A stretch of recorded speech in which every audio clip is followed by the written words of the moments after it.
Welcome students. आज हम discuss करेंगे लाइजोसोम्स के बारे में कि why lysosomes are known as a suicide bag of the cell. First I would like to tell you lysosomes क्या है। लाइजोसोम्स क्या है? ऑर्गेनलीज हैं। कौन सी ऑर्गेनलीज? सेल की ऑर्गेनलीज। ऑर्गेनलीज क्या है? The structures which are found inside the cytoplasm. वो स्ट्रक्चर जो साइटोप्लाज्म सेल की जेली लाइक सबस्टांस में जो मिलते हैं वो हमारे क्या होते हैं? ऑर्गेनलीज। तो लाइजोसोम्स के बारे में देखते हैं। लाइजोसोम्स क्या है? These are membrane bound filled with digestive enzyme. Membrane bound होती है, मेम्ब्रेन से क्लोज्ड होती हैं ये, और इनके अंदर क्या होता है? इनके अंदर बहुत सारे डाइजेस्टिव एंजाइम्स होते हैं। एंजाइम्स क्या होता है? जो कि किसी भी चीज़ को ब्रेक कर सकते हैं। That are known as enzymes.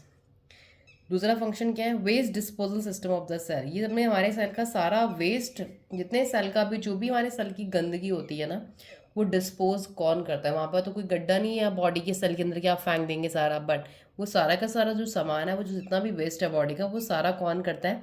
Lysosomes करती हैं। नेक्स्ट फंक्शन क्या है? Keep cell clean by digesting any foreign material.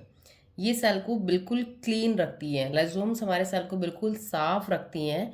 जितना भी फॉरेन मटेरियल, कोई एंटीजन है, कोई बैक्टीरिया, कोई एंटीबॉडी, कोई बाहर की और कोई एंटीजन्स आ गए, उन सबको ये क्लीन कर देती है। उन सबसे सेल को साफ रखती है। इनको क्या कर लेती है? डाइजेस्ट कर लेती है। इनको ये खा लेती है ऐसी चीज़ों को जो फॉरेन एंटीजन्स होते हैं, जो फॉरेन मटेरियल्स होते हैं, जो बाहर से बॉडी के अंदर आते हैं या जो सेल को नहीं चाहिए। अब मैं आपको बताऊंगी प्रोसेस की कैसे हमारे जो लाइजोम्स होती हैं वो सुसाइडल बैग का काम करती हैं। देखिए, फॉर एग्जांपल आपका बॉडी का अगर कोई सेल है, वो अगर आपकी बॉडी का सेल कोई भी डैमेज हो रहा है या डिस्टर्ब हो रहा है, उस सेल में कोई डिस्टर्बेंस हो गए, अब सेल के अंदर आपकी ऑर्गेनली है, इसका नाम क्या है?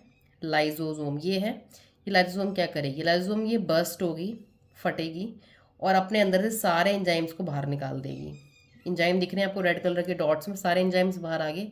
सारे एंजाइम्स बाहर आने के बाद ये पूरे सेल को, जो सेल है ये बाहर वाला, इसको पूरे को खा जाएंगे, इसको पूरा डाइजेस्ट कर जाएंगे। तो ये डाइजेस्ट ओन सेल, लाइजोसोम अपने खुद को सेल को डाइजेस्ट कर लेते हैं। जब उसे लगता है कि मेरे सेल को कोई गड़बड़ी हो गई है, मेरे सेल सेल की कोई मेटाबॉलिक प्रोसेस डिस्टर्ब हो गई है या उसमें कोई डैमेज हो गया, तो वो पूरे सेल को खा लेती है by bursting and releasing out digestive enzyme. That is the reason why lysosomes are known as suicidal bags of the cell. तो आप इस डायग्राम को पूरा थ्योरी में चेंज करके कैन राइट डाउन कि when the cell is damaged or disturbed or any metabolic activities disturbed, then lysosome itself bursts and releases all the digestive enzymes out of its body into the cell, and that all digestive enzymes digest own cell. That is the reason why lysosomes are known as suicidal bag of the cells. तो ये आपका lysosomes का complete description हो गया. In next video I will be telling you about mitochondria and plastids and vacuoles.